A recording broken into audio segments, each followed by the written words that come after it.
Welcome to the Salmon Runs YouTube. Enjoy the video. In this video, I will show you how to cook Sibut soup. Let's start by gathering our essential ingredients.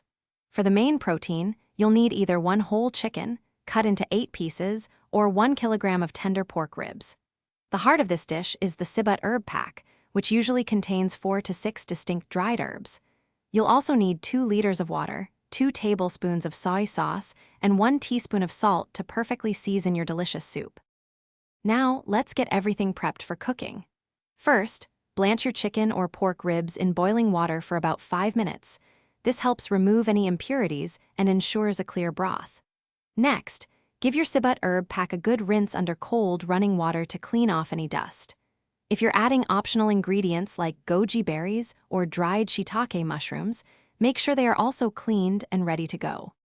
It's time to bring all these wonderful flavors together. Place your blanched meat, the thoroughly rinsed Sibut herbs, and 2 liters of fresh water into a large pot. Bring this mixture to a rolling boil, then immediately reduce the heat to a gentle simmer. Let it cook slowly for at least 1 hour, allowing the flavors to meld beautifully. In the final 15 minutes, stir in 2 tablespoons of soy sauce and 1 teaspoon of salt for perfect seasoning. Your delicious Sibut soup is now ready to be enjoyed.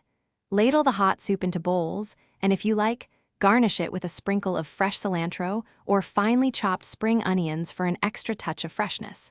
Savor the rich, aromatic broth and the tender, flavorful meat. This traditional herbal soup is not only incredibly comforting, but also celebrated for its warming properties and distinct, earthy taste. Enjoy every spoonful. Thanks for watching.